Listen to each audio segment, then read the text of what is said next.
하이델베르크 요리문답 26주차 문답 함께 살펴보도록 하겠습니다. 먼저 문답 함께 읽겠습니다. 제69문 질문: 그리스도가 십자가에서 들으신 단번의 희생이 당신에게 실제로 유익이 됨을 당신은 거룩한 침례를 통해 어떻게 설득되고 확신합니까? 답: 그리스도께서 이런 외형적인 물의 씻음을 제정하시고 다음과 같은 약속을 덧붙이셨기 때문입니다. 그 약속은 통상 몸의 더러움이 물에 의해 씻겨내다가 외적으로 깨끗하게 되듯이 그의 피와 영에 의해 내 영혼의 모든 더러움, 즉 모든 나의 죄가 확실하게 씻긴다는 것입니다. 제70문 질문: 그리스도의 피와 영으로 씻긴다는 것은 무슨 뜻입니까? 답: 그리스도께서 십자가에서 자신의 희생으로 우리를 위해 흘리신 피로 말미암아 하나님으로부터 죄의 용서가 거저 주어진다는 것입니다. 또한 성령에 의해 새롭게 되고 그리스도의 지체로 거룩하게 되어 우리가 시간이 흐를수록 더 죄에 대해 죽고 거룩하고 흠없는 삶을 산다는 것입니다. 제71문 질문: 그리스도는 우리가 침례의 물로 씻기는 것처럼 그의 피와 영으로 우리를 확실히 씻기신다고 어디에서 우리에게 약속하셨습니까? 답: 다음과 같이 침례를 제정하실 때입니다. 그러므로 너희는 가서 모든 민족을 제자로 삼아 아버지와 아들과 성령의 이름으로 침례를 베풀고 믿고 침례를 받는 사람은 구원을 얻을 것이요 믿지 않는 사람은 정죄를 받으리라. 또 이 약속은 성경에서 침례를 중생의 씻음과 죄의 씻어냄이라고 가르치는 곳에서 반복됩니다. 침례가 가지는 의미에 대해서 간략하게 성경이 가르치는 것을 요약하게 소개하고 있는 문답 함께 우리가 살펴봤는데요. 성경에서 가르치고 있는 침례의 의미에 대해서 같이 한번 살펴보도록 하겠습니다. 이제 쭉 믿음에 관해서 함께 살펴봤죠. 믿음으로 구원받는 것이 그 믿음이 무엇인가에 대해서. 그러면서 우리가 지난 시간에 이르러서는 하나님께서 우리의 믿음을 확증하는 은혜의 수단으로 주신 성례라는 것이 있다라는 것. 예수님께서 특별히 제정하신 두 가지 성례가 이제 교회 안에서 우리가 사용하고 있는 두 가지 성례죠. 하나가 침례고 하나가 성찬. 그 침례의 의미, 성경에서 침례를 어떻게 가르치고 있는가? 첫 번째, 침례라는 단어가 헬라어로 성경에 사용되는 단어, 신약성 사용되는 단어죠. 밥티조라는 단어가 사용되어 있는데요. 그 의미가 뭔가? 담그다, 가라앉히다, 씻다라는 의미로 가장 대표적인 의미는 물을 푹 담그는 겁니다. 그래서 기본적으로 성경에서 가르치는 침례의 외형적인 모양은 물에 푹 들어가는 게 그게 성경적인 침례의 모습이다라고 그렇게 이야기를 하고 믿고 있는데요. 물론 씻다라는 의미도 가지고 있어서요.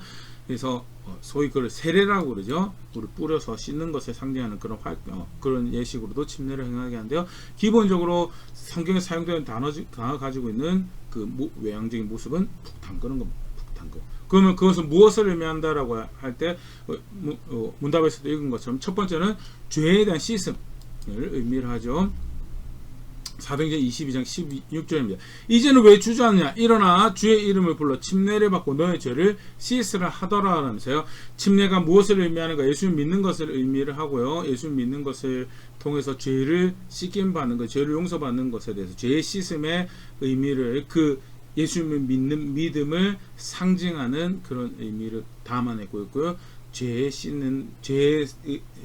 이제 씻음을 상징하는 행위로 침례를 행하죠. 또 침례가 어떤 의미를 가지고 있는가? 로마서 6장 3절 4절 말씀입니다.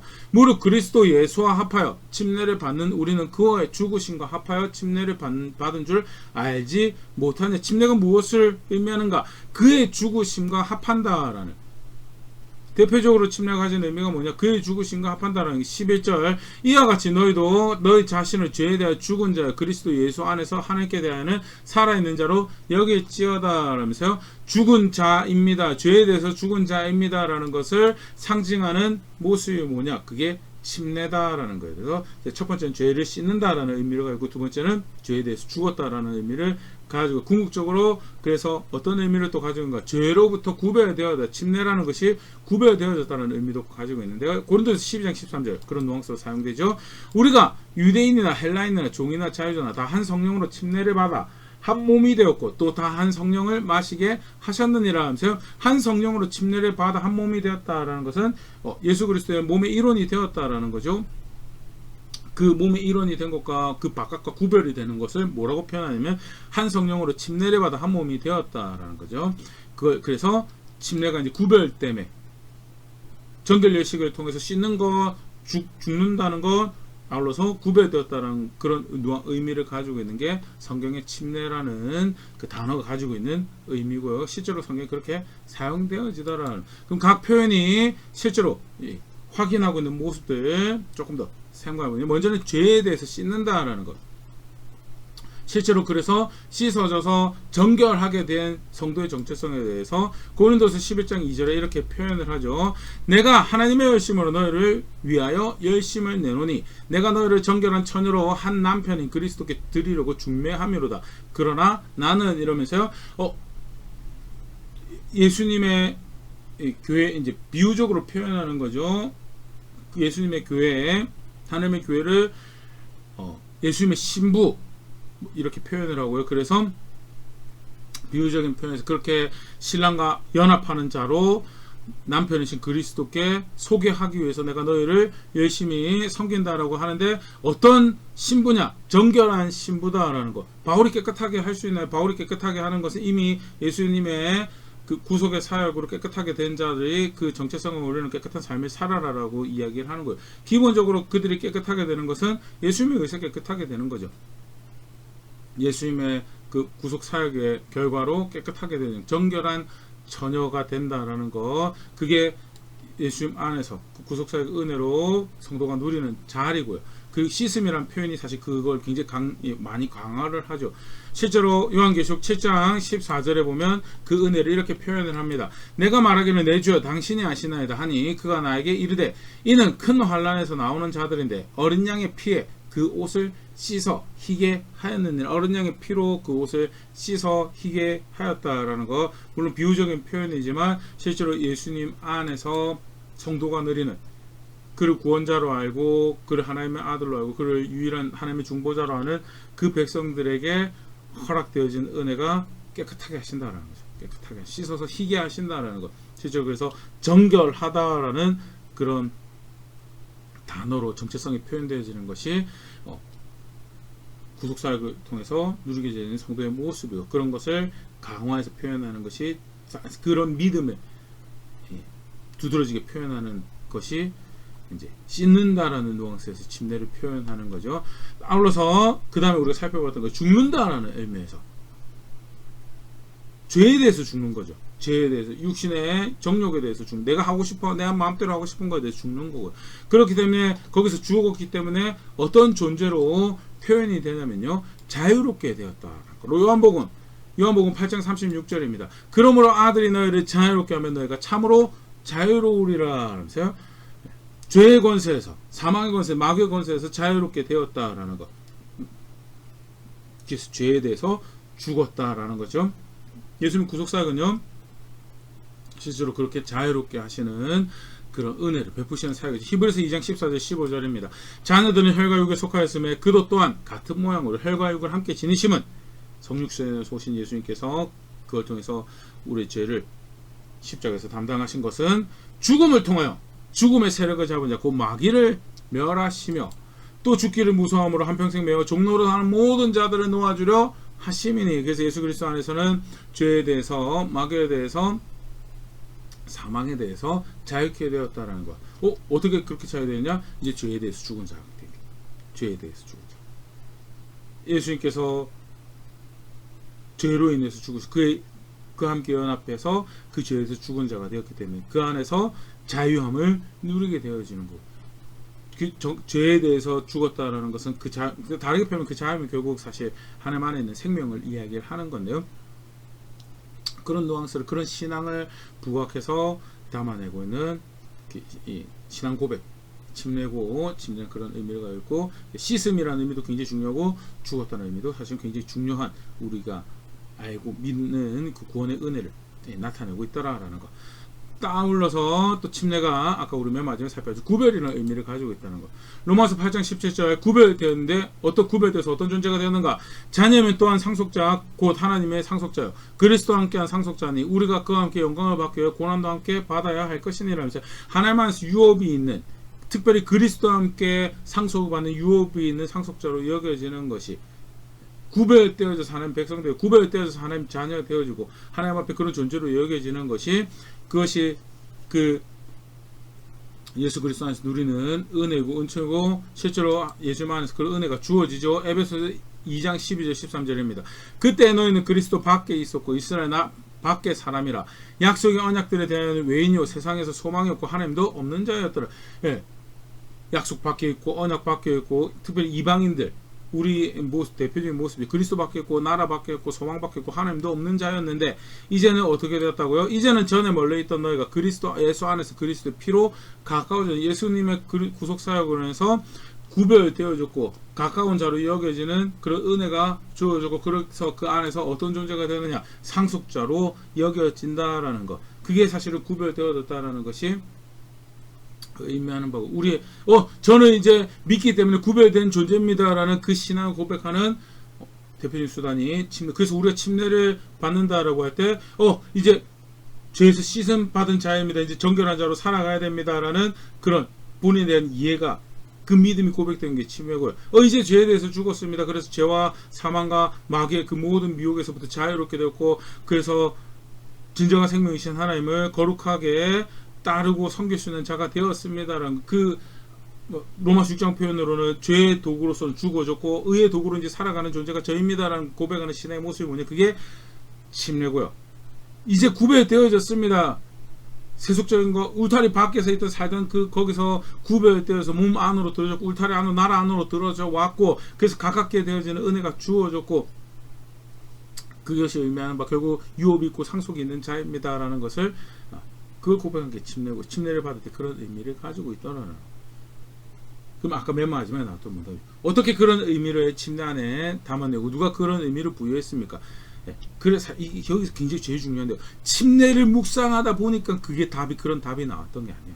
침례는 그런 것을 상징한다라고 성경에서 가르쳐 규정했기 때문에 우리가 침례를 그런 묵상을 할 수 있는 거예요. 침례를 받다 보니까 이제 제가 깨끗한 느낌이 들어. 이제 제가 죽은 것 같아요. 이제 제가 구별된 것 같아요. 그걸 이야기하는 게 아니죠. 우리가 믿는다라고 하는 것이 결국 무엇을 의미하는가? 주신 은혜를 누린 자리에 섰다라는 거고 그것이 의미하는 바 그리스도 안에서 죄 용서를 누리고 그리스도 안에서 자유를 그리스도 안에서 구별되는 은혜를 상속의 은혜를 유업 있는 자로서의 은혜를 그런 소망을 가진 은혜를 누리는 자가 되었다는 것이 말씀 안에서 규정되죠. 그래서 그걸 믿는 것이 침례로 고백되더라는 실제로 말씀대로 구원이 주어졌습니다. 고린도서 15장 3절 4절 말씀입니다. 내가 받은 것을 먼저 너에게 전하였느니 이는 성경대로 그리스도께서 우리의 죄를 위해 죽으시고 장사 지낸 바 되었다가 성경대로 사흘 만에 다시 살아나사 어떻게 구원이 주어졌는가? 성경대로 그가 죽으시고 성경대로 다시 살아나셔서 그래서 우리에게 구원이 주어졌다라는 것.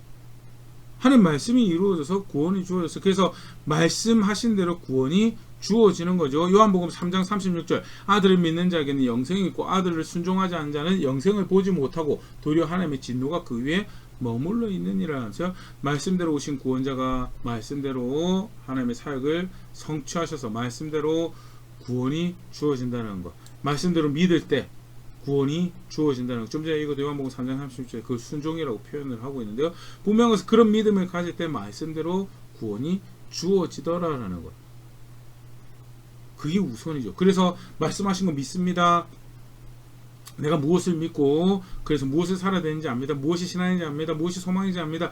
그렇게 신앙을 고백하는 자가 검증을 통해서 침례를 받게 되고요. 그 침례 행위를 통해서 자신의 신앙을 공개적으로 고백하는 거. 저는 이렇게 죄에 대해서 예수님 안에서 용서받은 그렇게 저는 예수님을 믿습니다. 저는 예수님을 믿어서 이렇게 죄에 대해서 죽은 자로 하나님에 대해서 사는 자로 그렇게 살아갈 것입니다. 저는 이래서 세상에서 구별되어졌고 하나님 안에서 하나님 나라 안에서 유업 있는 자로 살아갈 것입니다 라고 공개적으로 선언하고 공표하는 행위가 그 가운데 자신의 믿음을 확정하는 그 예식이 침례고요. 말씀이 의미를 부여하고 그 다음에 예식이 그것을 담아내는 거다라는 거에 대해서 심지어는 로마서 6장 4절 5절 같은 경우는 침례가 이렇게 표현되죠. 그러므로 우리가 그의 죽으신 거 아파요 침례를 받음으로 그와 함께 장사되었나니 이는 아버지의 영광으로 말미암아 그리스도를 죽은 자 가운데서 살리신 것 같이 우리도 또한 생명 가운데서 행하게 하려 함이라 라면서요. 침례를 받음으로 그와 함께 장사되었다. 자칫 잘못 읽으면 예식을 통해서 구원을 받는 것처럼, 예식을 통해서 생명 가운데 행하게 되는 것처럼 그렇게 생각하는데, 아니, 예식을 통해서 생명 가운데 행하게, 이때 이것이 의미하는 바는 그 침례가 상징하는 그 믿음이 그런 일을 하는 거예요. 실제로 그렇게 믿는다는 것이 고백되어진 침례가 그런 은혜를 다시 확증하는 그런 시간이 되는 거고요. 5절, 만일 우리가 그의 죽으신 것 같은 모양으로 연합한 자가 되었으면 또한 그의 부활과 같은 모양으로 연합한 자가 되리라. 자도 되리라 하면서요. 예수님의 죽으심에, 그래서 이제 나는 죽은 자입니다 라는 거. 내 안에 하나님 뜻만 살고, 예수 그리스도에게 그러셨던 거죠. 하나님 뜻만 살고 하나님 말씀만 살고 이제 저는 죽은 자입니다. 그렇게 살아가는 자가 되면 그 안에 생명이 연합하는 자가 되는, 그래서 말씀의 의미를 확인하는 것이 침례다라는 거에 대해서 그걸 다시 확정하는 세례 예식이 침례다라는 거 꼭 잘 정리할 수 있으면 좋고, 하나 더 보면요, 로마서 6장 11절입니다. 이와 같이 너희도 너희 자신을 죄에 대하여는 죽은 자요 그리스도 예수 안에서 하나님께 대하여는 살아있는 자로 여길지어다. 침례가 아까 상징한 것처럼 받은, 그 다음에 죽음, 구별, 기본적으로 말씀 앞에서 그 신앙을 고백을 하는 거고요. 그 침례를 통해서 그렇게 예식을 하고 실제로 그 믿음이 그렇게 살아내는 자, 말씀이 의미를 부여하는 거다라는 거 꼭 기억할 수 있으면 좋고, 예식이 의미를 부여하는 게 절대 아닙니다. 말씀이 없이, 그런 이해가 없이 침례는 아무 의미도 없는, 오히려 그 침례는 불법을 행하는 거예요. 그래서 사실은 우리가 이전에 공부했던 거에 비하면 많이 약식이죠. 많이 약식하시면, 그럼에도 불구하고 기본적으로 검증해야 될 거 검증하고 무엇을 믿는지 확인하고, 그리고 나서 검증하고 확인한 것을 기초로 해서 그 신앙 고백을 기초해서 우리가 침례를 줍니다라고 나름 그래도 우리 교회가 제도를 가지고 있는 게 현재 모습이고요.